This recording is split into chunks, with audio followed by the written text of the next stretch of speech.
गरीब लकड़हारा बिरजू रोज की तरह लकड़ी काटने जा रहा था। बिरजू बहुत ईमानदार और भोला था। कोई भी उसे आसानी से मूर्ख बना सकता था। एक दिन बिरजू वन में लकड़ी तोड़ने गया था। तब दूसरा लकड़हारा सुरेश, अरे बिरजू, मैं कब से यहाँ आया हूँ, लेकिन यहाँ तो अच्छी लकड़ियाँ नहीं हैं। मेरे विचार से तुम्हें आगे जाकर लकड़ी तोड़नी चाहिए। अच्छा ठीक है, तुम कह रहे हो तो ठीक ही होगा, मैं आगे जाकर देखता हूँ। बिरजू आगे चला जाता है।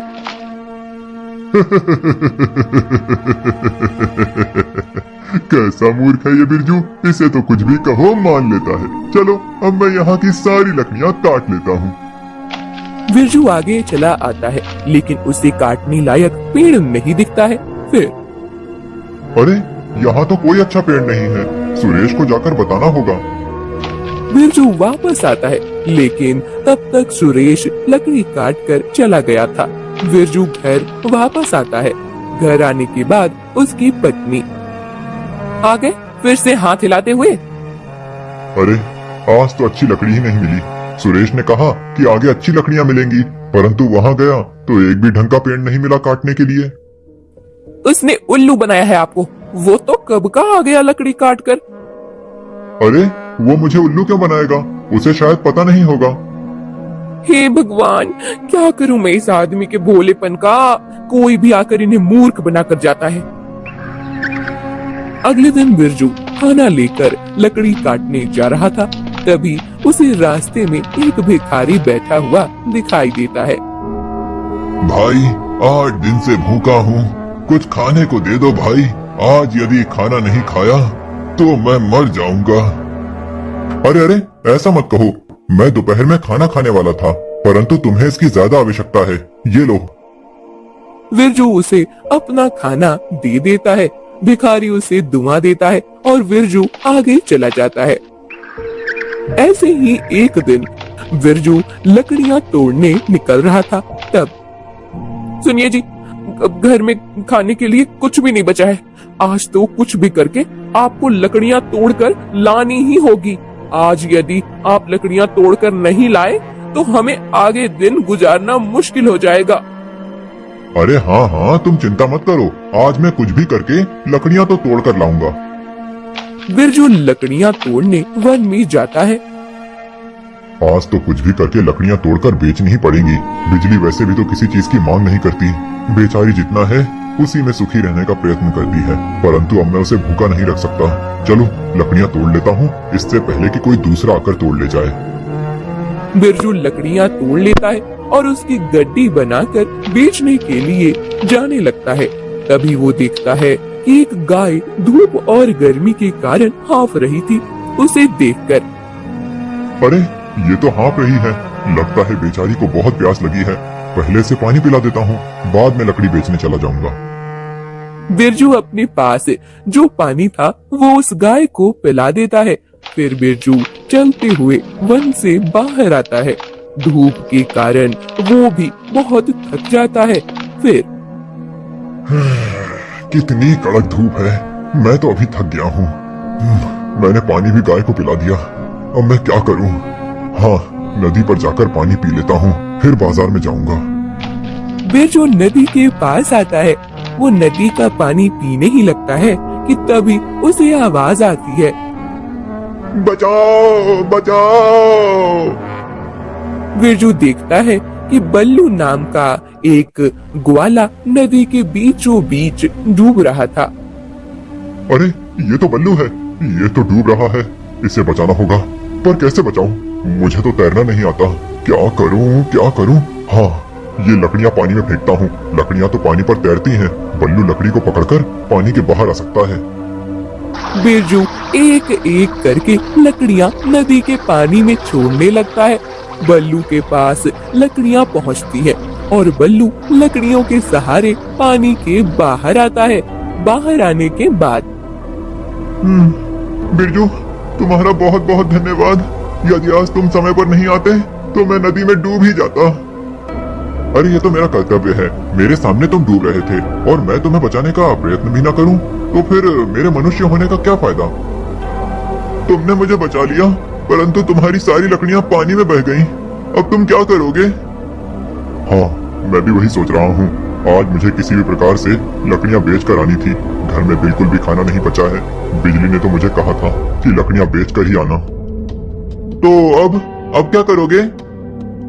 मेरी तो किस्मत ही ऐसी है, एक तो मुझे लकड़ियां नहीं मिलती और यदि मिलती हैं तो कुछ न कुछ हो जाता है। देखता हूँ, फिर से वन में जाता हूँ और थोड़ी सी लकड़ियां तोड़कर उन्हें ही बेचता हूँ। तुम अभी घर जाओ और आराम करो, मैं वन में जाता हूँ। बिरजू फिर से वन में जाकर थोड़ी सी लकड़ियां तोड़कर बेचकर आता है। जो थोड़ा सा धन प्राप्त होता है उससे बिजली अनाज लाकर खाना बनाती है। फिर एक दिन बिरजू लकड़ी तोड़ने जाता है। तब बिजली, मैं लकड़ियां तोड़ने जा रहा हूँ। जी, उस दिन आपने जो धन लेकर आए थे ना, वो समाप्त हो चुका है। अब हम क्या करेंगे? अरे तुम चिंता क्यों करती हो बिजली, तुम्हें हमारी किस्मत तो पता है ना, कभी ऊपर तो कभी नीचे। मैं जाता हूँ अभी वन में और विचार कर रहा हूँ कि आज शाम तक लकड़ियां तोड़ता हूँ। जितनी अधिक लकड़ियां मिलेंगी उतना ही ज्यादा लाभ होगा। आप कह तो रहे हैं, परंतु आपका स्वभाव ऐसा है कि कोई भी आपको मूर्ख बनाकर आपका फायदा उठा सकता है। इसलिए मुझे चिंता होती है। उस दिन ही उस सुरेश ने आपको मूर्ख बनाया था। आपको उसने दूसरी जगह भेज दिया और खुद अच्छी लकड़ियां तोड़कर ले आया। नहीं, आज मैं किसी की कोई बात नहीं सुनूंगा। अब मैं चलता हूँ। बिरजू वन में आता है और बहुत देर तक लकड़ियां तोड़ता है। आज बिरजू ढेर सारी लकड़ियां तोड़ता है। अरे वाह, आज तो मैंने बहुत सी लकड़ियां तोड़ ली हैं। ये लकड़ियां बेचकर मैं आराम से 15 दिनों तक काम चला सकता हूँ। चलो अब इन्हें बेच देता हूँ।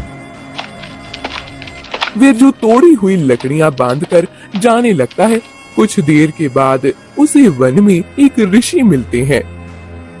प्रणाम ऋषिवर, आप बहुत चिंता में लग रहे हैं। क्या समस्या है आपको?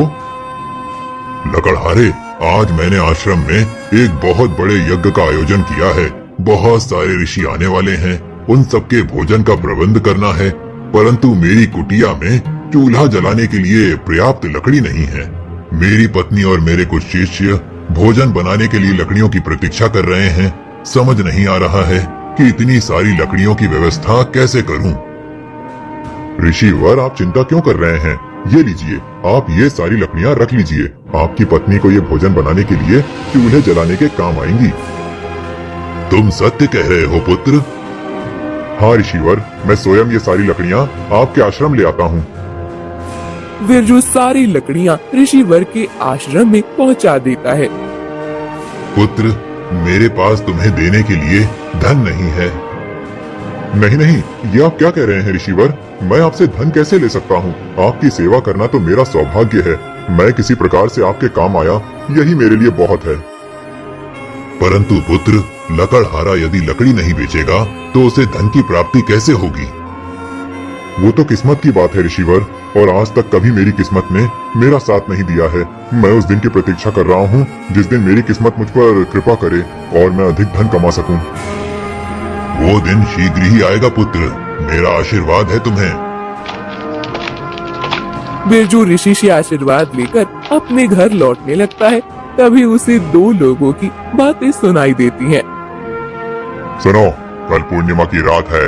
महाराज हर पूर्णिमा को शिकार करने के लिए वन में आते हैं। हमें इसी समय का लाभ उठाना है। जब महाराज शिकार करने के लिए इस वन में आए, तब हमें इस वन में आग लगानी है। महाराज इस आग में जलकर भस्म हो जाएंगे और मेरा सपना पूरा हो जाएगा। परंतु ये करना उचित है? उचित अनुचित मैं नहीं जानता, मेरे सामने यही एक मार्ग बचा है। कल रात को हम महाराज के आने से पहले यहाँ आकर छुप जाएंगे। अब चलो, इससे पहले कि कोई हमें देख ले। दोनों चले जाते हैं। बिरजू पेड़ के पीछे छुपकर उनकी बातें सुन लेता है और अरे ये क्या? ये तो बहुत भयंकर षड्यंत्र है। मुझे किसी भी प्रकार से ये बात महाराज तक पहुंचानी होगी। बिरजू महाराज के पास आता है और महाराज को जो भी कुछ उसने सुना था वो सब बता देता है। फिर बिरजू, तुम जो कह रहे हो उस पर हम विश्वास कैसे करें? तुमने उन दो व्यक्तियों के चेहरे नहीं देखे? नहीं महाराज, उन दोनों ने कपड़े से अपने चेहरे ढके हुए थे, इसीलिए मैं उनके चेहरे नहीं देख पाया। परंतु महाराज, मैं सत्य कह रहा हूँ, आप यदि इस बार वन में शिकार करने के लिए जाएंगे तो आपके प्राणों पर संकट आ सकता है। मैं नहीं मानता कि कोई मेरे प्राणों को इस प्रकार से छीनने का प्रयास कर सकता है, परंतु फिर भी यदि तुम कह रहे हो तो मैं सतर्क रहूंगा। महाराज, कदाचित आप मेरी बात पर अभी भी विश्वास नहीं कर रहे हैं, परंतु मैं सत्य कह रहा हूँ। बस मुझे समझ नहीं आ रहा कि मैं आपको प्रमाण कैसे दूं। महाराज, आप हम सबके पालन करता हैं, हमारे पिता के स्थान पर हैं। मुझे पता होते हुए भी आपके प्राणों को मैं ऐसे संकट में नहीं डाल सकता। आपको यदि सत्यता जाननी है तो आपके स्थान पर मुझे वन में जाने दीजिए। तुम मेरे स्थान पर वन में जाने की इच्छा रखते हो? तुम्हें अपने प्राणों के लिए भय नहीं लगता? महाराज, आपके लिए प्राणों का त्याग तो मेरा सौभाग्य होगा। ठीक है, तो कल रात को तुम मेरे कपड़े पहनकर मेरे घोड़े को वन में ले जाओ। मैं अपने मंत्री के साथ तुम्हारा पीछा करूंगा। जैसे ही वो दोनों संदिग्ध वन में आग लगाने के लिए आएंगे, हम उन्हें पकड़ लेंगे। ठीक है महाराज। अगले दिन रात को बिरजू राजमहल में आता है। महाराज उसे अपने कपड़े देते हैं। बिरजू महाराज के कपड़े, बाकी आभूषण और मुकुट पहनकर तैयार हो जाता है। महाराज बिरजू को अपना घोड़ा देते हैं और बिरजू घोड़े पर सवार होकर वन की तरफ बढ़ने लगता है। महाराज और मंत्री भी छुपकर बिरजू के पीछे जाने लगते हैं। जैसे ही महाराज का घोड़ा वन में आता है, आ गया शिकारी खुद शिकार बनने के लिए। चलो, अब हम दोनों वन में आग लगा देते हैं। जैसे ही राजकुमार और सैनिक अपनी मशाल से वन में आग लगाने जाते हैं, तभी महाराज और मंत्री आकर दोनों का हाथ पकड़ लेते हैं। राजकुमार और सैनिक ने भी अपना चेहरा ढका हुआ होता है। महाराज राजकुमार के चेहरे पर ढका हुआ कपड़ा हटाते हैं और राजकुमार का चेहरा देखते हैं। राजकुमार, आप तो वो आप ही थे जो मुझे मारना चाहते थे। पिताश्री, वो तो मैं तो यहाँ। बस राजकुमार, आपकी इस लड़खड़ाती हुई जुबान से सब सत्य पता चल रहा है। आप मेरी हत्या करना चाहते थे। जब बिरजू लकड़हारे ने मुझे इस विषय में बताया, तब मैंने उस पर जरा भी विश्वास नहीं किया था, परंतु जब उसकी मेरे प्रति निष्ठा दिखी, तब मैंने सत्यता का प्रमाण लेने के लिए यहाँ आने का निश्चय किया। महाराज बात कर रहे थे, तभी बिरजू भी वहाँ आ जाता है। महाराज के कपड़े पहने हुए बिरजू को देखकर राजकुमार चौंक जाता है। आओ बिरजू, आज यदि तुम नहीं होते तो मेरा ही पुत्र मेरी हत्या कर चुका होता। राजकुमार, आपको समझ नहीं आ रहा ना कि ये सब क्या हो रहा है? कल तुम दोनों की बात इस बिरजू लकड़हारे ने सुन ली थी, तभी इसने मुझे सब कुछ बता दिया था। आपने दूर से मेरा घोड़ा देखकर वन को आग लगाने की तैयारी शुरू कर दी, परंतु मेरे घोड़े पर मैं नहीं, ये बिरजू था। ये बिरजू ने कल्पना की थी कि मेरी जगह पर वन में वो आएगा और मेरे प्राण बच जाएंगे। मैंने भी उसकी निष्ठा देखकर उसकी बात मान ली। मुझे ये देखना था कि वो कौन है जो मेरे प्राणों का शत्रु है। मुझे क्षमा कर दीजिए पिताश्री, मुझे आपके सिंहासन का मोह हो गया था। मैंने आपसे कितनी बार कहा था कि मेरा राज्य अभिषेक कर दीजिए, परंतु आप मुझे राजा नहीं बना रहे थे। मुझे पता था कि आप अभी अपने सिंहासन का त्याग नहीं करेंगे, इसीलिए मैंने आपको मार्ग से हटाने के लिए ये षड्यंत्र रचा था। मुझसे बहुत बड़ा अपराध हो गया पिताश्री, मुझे क्षमा कीजिए। आपका अपराध क्षमा के पात्र नहीं है राजकुमार। तुमने हत्या का प्रयास किया है, और वो भी किसी सामान्य व्यक्ति की नहीं, इस राज्य के महाराज की। इसका दंड तो आपको प्राप्त होके ही रहेगा। आप मेरे पुत्र हैं, इस कारण से आपको क्षमा प्राप्त नहीं होगी। महामंत्री जी, राजकुमार और इस सैनिक को राजमहल से ले जाइए और इन्हें 10 वर्षों के लिए कारावास दे दीजिए। महामंत्री राजकुमार और सैनिक को ले जाते हैं। फिर बिरजू, मुझ पर तुम्हारा बहुत बड़ा उपकार है। तुम्हारे कारण ही मेरे प्राणों का रक्षण हुआ है। मांगो, जितना धन चाहिए मैं तुम्हें दे देता हूँ।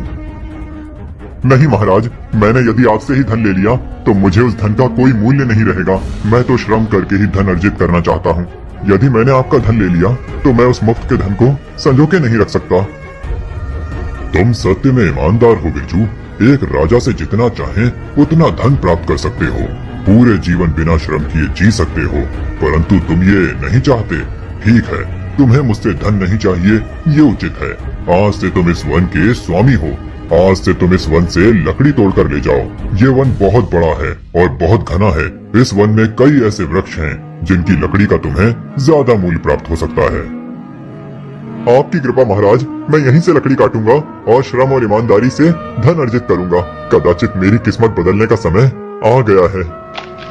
महाराज राजमहल लौट जाते हैं। बिरजू भी अपने घर आ जाता है। अगले दिन वो उसी वन में जाकर लकड़ी काटता है। उस सूखी और अच्छी लकड़ी को बाजार में अच्छी कीमत मिलती है। धीरे धीरे बिरजू को अच्छा धन प्राप्त होने लगता है। कुछ समय के बाद बिरजू धनवान बन जाता है। एक गरीब लकड़हारे की किस्मत महाराज के कारण बदल जाती है। किशनपुर नाम के गांव में रहने वाली अनुराधा बहुत अमीर थी। बड़ा बंगला, नौकर चाकर, बहुत सारा धन उसके पास था। उसके पास किसी भी चीज की कोई कमी नहीं थी। उसका पति नचिकेत भी उससे बहुत प्यार करता था और उसकी हर छोटी बड़ी इच्छा को पूरी करता था। एक दिन जब अनुराधा घर पर अकेली होती है, तब वहाँ एक परी आती है। अनुराधा, पहचाना मुझे? कौन हो तुम और ये परी का भेष बनाकर क्यों आई हो? परी का भेष? नहीं, मैं तो सच में एक परी हूँ। क्या कुछ भी बोल रही हो? तुम और सच में एक परी? हाँ, अरे मैं खूब जानती हूँ तुम जैसे बहरूपियों को। हम जैसे अमीरों के घर जाकर पैसे ऐंठने का नया काम है ये तुम सबका। पहले तो हमसे मीठी मीठी बातें करके हमें अपनी बातों में उलझाती हो और फिर हमें मूर्ख बनाकर हमारा सारा धन लेकर भाग जाती हो। तुम ये सब क्या बोल रही हो? मैं तुम्हारा धन लेने नहीं आई हूँ, मैं तो तुमसे भेंट करने यहाँ आई हूँ। अरे जाओ जाओ, मुझे तुमसे कोई बात नहीं करनी है। चलो जाओ मेरे घर से। अनुराधा परी को भला बुरा कह देती है और परी गुस्सा होकर अनुराधा के घर से चली जाती है। परी अपने लोक में पहुंच जाती है और ये तुमने अच्छा नहीं किया अनुराधा, तुम मुझे भूल गई हो। तुम्हें ये जो धन मिला है, तुम इतनी अमीर बन गई हो, वो सब मेरे कारण ही है। पिछले जन्म में यदि मैंने तुम्हें वरदान नहीं दिया होता तो आज तुम किसी वन में भटक रही होती। परी अनुराधा के पिछले जन्म की बात याद करने लगती है। दरअसल अनुराधा के पिछले जन्म में वो बहुत गरीब थी। उसका पति कुछ काम नहीं करता था। एक दिन, सोनिया जी, घर में खाने के लिए कुछ भी नहीं बचा है, आप कुछ तो काम कीजिए कि हम दोनों 2 वक्त की रोटी खा सके। अरे कहा ना तुमसे कि मुझसे काम वाम नहीं होता। मैं कोई काम वाम नहीं करूँगा, तुम ही कहीं जाकर धन का प्रबंध करके आओ। मैं क्या करूं? आपके कहने पर मैंने पहले ही लोगों से कितने पैसे उधार लिए हैं। वो सब रोज आकर उसके पैसे मांगते रहते हैं। अब कौन मुझे फिर से उधार देगा? तो बैठी रहो ऐसे ही, मैं कोई काम नहीं करूँगा। मुझे काम करने की आदत नहीं है। आदत नहीं है? पर आप कब तक ऐसे आलस करते रहेंगे? क्या क्या कहा तुमने? आलसी? मुझे आलसी कह रही है तू? बड़ी जबान चलने लगी है आजकल तेरी। रुक, अभी तेरी सारी अकड़ निकालता हूँ। ऐसा कहकर नचिकेत अनुराधा को छड़ी से मारने लगता है। अनुराधा उसे रोकने का प्रयास करती है, लेकिन फिर भी वो उसे बहुत पीटता है। अनुराधा गुस्से से अपने पति का घर छोड़ देती है और एक निर्जन वन में आकर एक पेड़ के नीचे बैठकर रोने लगती है। हे भगवान, किस आदमी से मेरा पाला पड़ा है। ना तो कुछ कमाता है और ना मुझे मान सम्मान देता है। कुछ भी तो कहूँ तो सीधा पीटने लगता है। बस अब मैं ऐसे नहीं जी सकती। ऐसे जीने से तो मर जाना ही अच्छा है। ऐसा कहकर अनुराधा पहाड़ी से कूदने वाली होती है। तभी वहाँ एक परी आती है और अनुराधा को पकड़ लेती है। ये क्या कर रही हो तुम? अपनी जान क्यों दे रही हो? तो फिर क्या करूं? मेरा पति कुछ नहीं कमाता। मैं लोगों से उधार मांग मांग कर घर चलाने की कोशिश करती हूँ। आज जब मैंने उसे कहा कि कोई काम करो, थोड़ा सा धन मिल जाएगा, तब उन्होंने ना कह दिया और मुझे पीटने लगे। मेरे पास कुछ भी नहीं है, ना पैसे, ना प्यार, ना मान। ऐसे जीने का क्या अर्थ है? परंतु किसी के लिए भी अपने जीवन त्याग देना ये कहाँ की समझदारी है? तुम उसे सुधारने की कोशिश करो। मैं कैसे उन्हें सुधारूं? उन्हें कुछ भी कहने जाती हूँ तो वो मुझे मारने लगते हैं। मुझे तुम पर बहुत दया आ रही है। मैं अपनी जादू से सब कुछ ठीक कर देती हूँ। तुम्हारा पति तुमसे प्यार करने लगेगा और अच्छा काम भी करने लगेगा। आने वाले 7 जन्म तुम साथ रहोगे और एक अच्छी जिंदगी व्यतीत करोगे। परी अपनी छड़ी से जादू करती है। परी के जादू करते ही अनुराधा का घर धन धान्य से भर जाता है। उसके पति के स्वभाव में भी परिवर्तन आता है और वो अनुराधा को सम्मान के साथ घर ले जाता है। कुछ सालों के बाद दोनों की मृत्यु हो जाती है और दोनों दूसरा जन्म ले लेते हैं। मेरी कृपा के कारण तुम दोनों अब भी एक साथ हो और इतने धनवान बन गए हो, पर तुम मुझे ही भूल गई अनुराधा। ये तुमने उचित नहीं किया। अब तुम्हें इस बात का दंड भुगतना पड़ेगा।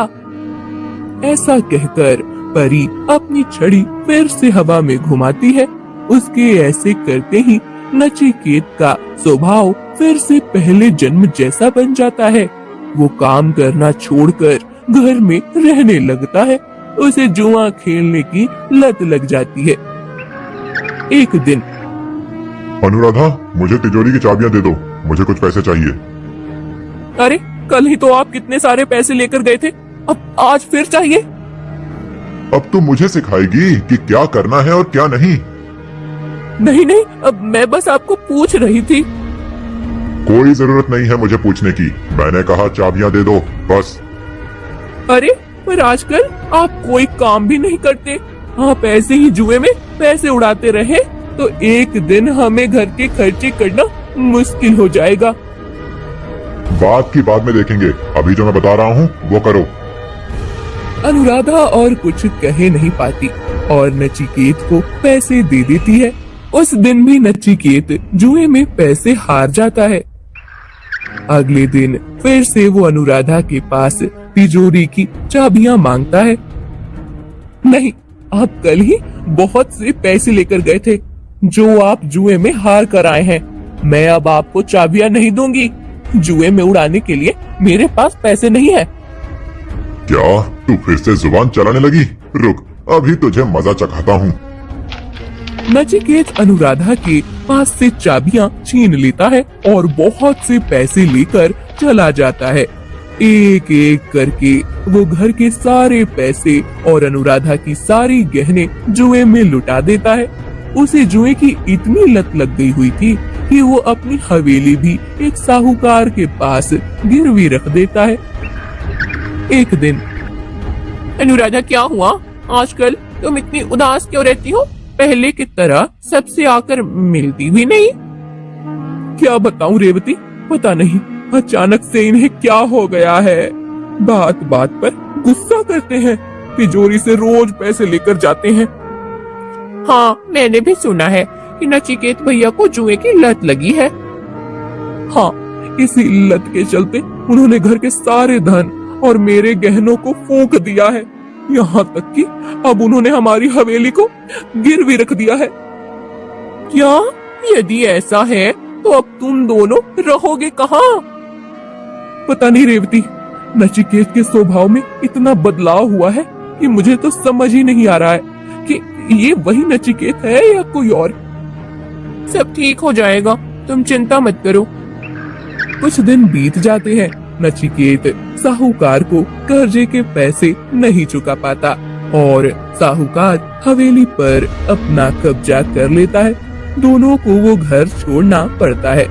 दोनों एक झोपड़ी में आकर रहने लगते हैं। देखा, आपके जुए की लत ने हमें कहाँ लाकर खड़ा कर दिया है। नचिकेत के पास अब कुछ नहीं होता। सारे पैसे को उसने पहले ही लुटा दिया था। एक बार उसे जुआ खेलना होता है, पर उसके पास पैसे नहीं होते। वो राजमहल के पास से जा रहा होता है। अरे वाह, ये राजमहल तो कितना बड़ा है। यहाँ तो कितने सोने और हीरे के जेवरात होंगे। मुझे यदि राजमहल से धन प्राप्त हो जाए तो मेरे आने वाले कई महीनों की चिंता मिट जाएगी। आज रात को इस राजमहल में ही चोरी करता हूँ। रात हो जाती है और नचिकेत चुपके से राजमहल में आ जाता है। राजमहल के सैनिकों को चकमा देकर वो राज खजाने तक पहुँच जाता है। जब वो खजाना खोलकर देखता है तब उसकी आंखें खुले की खुली रह जाती है। अरे वाह, इतना बड़ा खजाना। इतने बड़े खजाने में से थोड़ा कुछ चुरा भी लूं तो किसी को कुछ पता नहीं चलेगा। ये सोचकर नचिकेत कुछ धन चुरा लेता है। अगले दिन राजा को पता चलता है कि धन की चोरी हुई है। महामंत्री, पता लगाओ कि हमारे राजमहल में चोरी किसने की और जो कोई भी दोषी हो उसे मेरे समक्ष लेकर आओ। इधर नचिकेत उन चुराए हुए राजा के धन और सोने की मोहरें लेकर आता है और उन्हें दांव पर लगाकर जुआ खेलने लगता है। तभी वहाँ चोर को ढूंढने निकला हुआ एक सैनिक पहुँच जाता है। वो देखता है कि नचिकेत के पास सोने की मोहरें हैं। सैनिक नचिकेत को पकड़कर महाराज के सामने ले आता है। महाराज, ये मुझे जुए के अड्डे पर दिखाई दिया। इसके पास हमारे राज्य की मुद्रा वाली सोने की मोहरें हैं। इसका अर्थ है कि कल रात राजमहल में इसी ने चोरी की है। बताओ सत्य क्या है, नहीं तो मेरे सैनिक तुमसे बलपूर्वक सत्य कहलवा सकते हैं।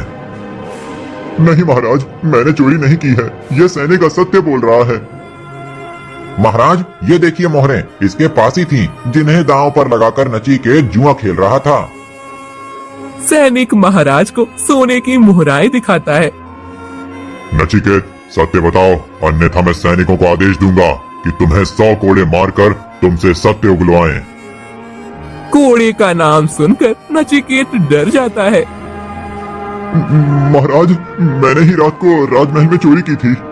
मुझे क्षमा कीजिए।